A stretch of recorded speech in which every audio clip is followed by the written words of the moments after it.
The day everything changed. There are moments in professional cycling when the news hits so hard and so suddenly that the entire community just freezes and does a double take. These are moments where even the most battle-hardened fans, the people who have watched decades of crashes, comebacks, transfers, retirements, scandals, heartbreaks and miracles, stop scrolling and just say, "No, that can't be real. Not now. Not like this." And that is exactly what happened today, guys. Chris Froome, the multiple Tour de France champion, the multiple Vuelta champion, the Giro champion, the man who once bent gravity to his will, has just received some very bad news. The kind of news that doesn't just shake a rider, it shakes an era. Because as of today, Chris Froome is no longer riding for Premier Tech. The team has confirmed their roster for 2026, and Froome's name is not on it. Not even hidden at the bottom, under additional riders pending. Not even in the vague to be confirmed section. Nowhere. And that alone would be enormous news, but what makes this story hit even harder is the context, the injuries, the heart procedure, the crashes, the fading selections, the endless fight to return to form.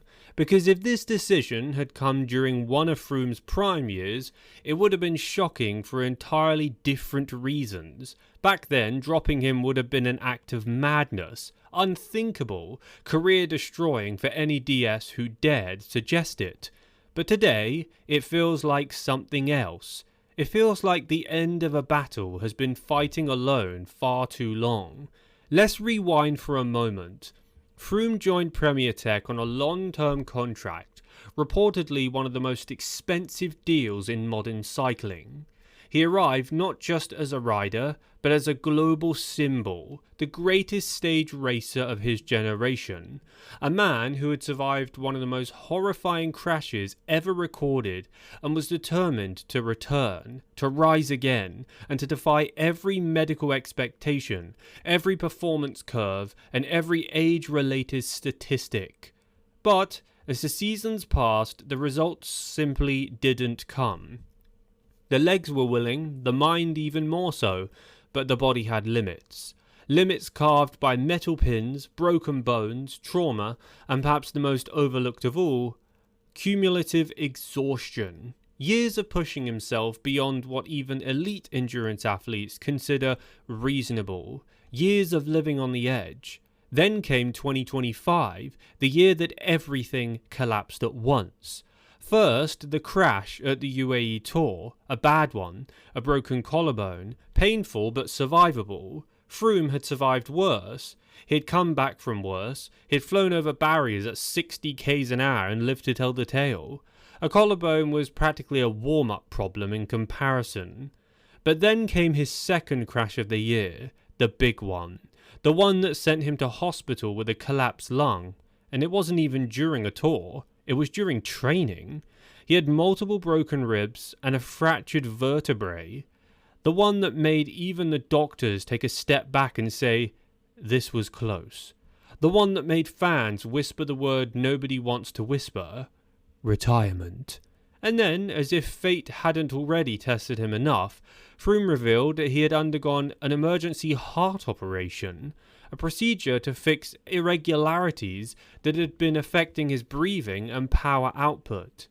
As the operation went through, it was successful. It was extremely dangerous, but he managed to pull through. Froome didn't quit. He trained, he rehabbed, he came back again because that's who he is. He tried training more, he went out to events, he spent time with his family.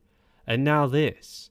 He's the rider who just refuses to stop trying, which is what makes today's decision by Premier Tech so hard to swallow.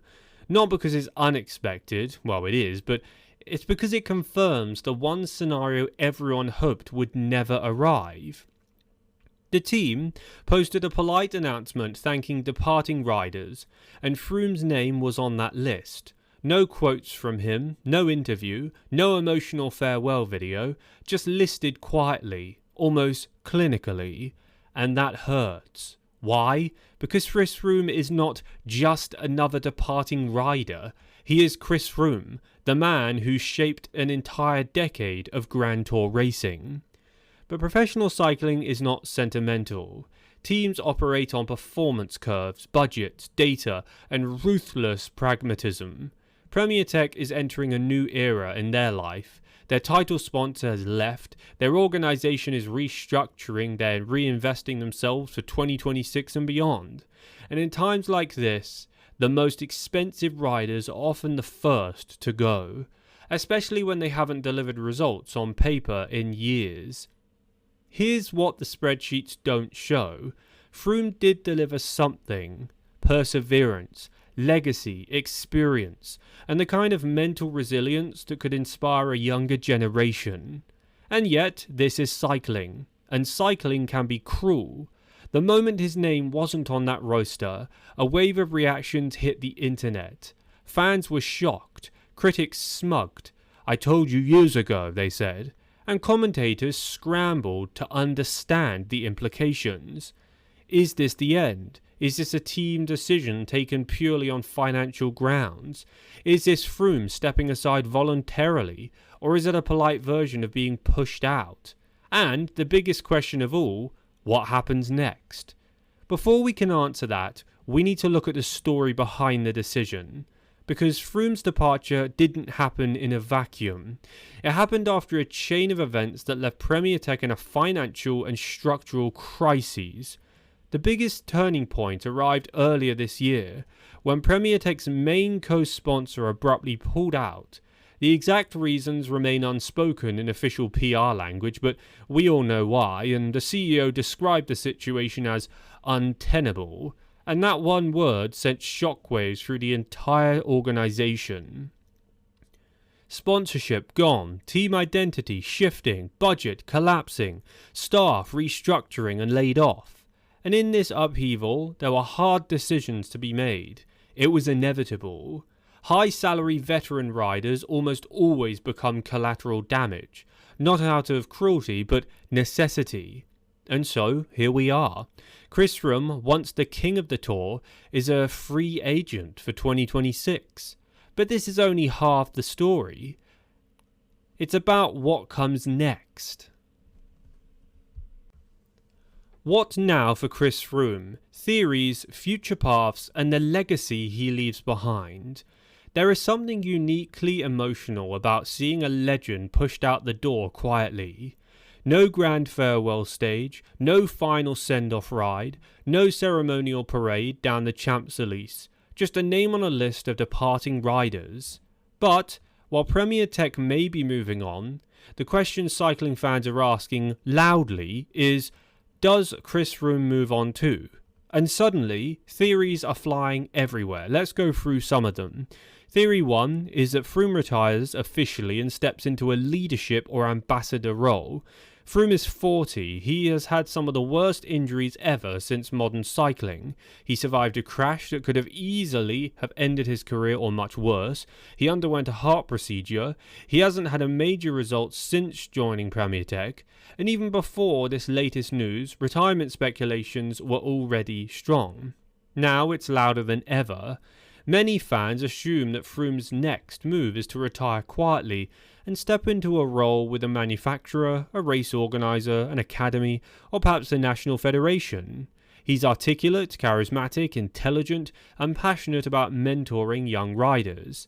He's had enough life or death moments to become a motivational speaker, and he has decades of race knowledge stored in his brain like a human cycling encyclopedia. But here's the problem. Chris Froome has never once said he wants to retire now. In every interview he's given in the last 3 years, he has repeated the same message over and over. And it's funny because Pogacar and Vingegaard have actually hinted at retirement more than Chris Froome, and they're way younger than him.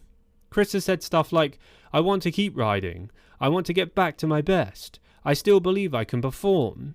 And knowing Froome, he means it. He doesn't need the money, so why else would he be saying this? What's your opinion? Comment down below. Leave a like on this video for good luck.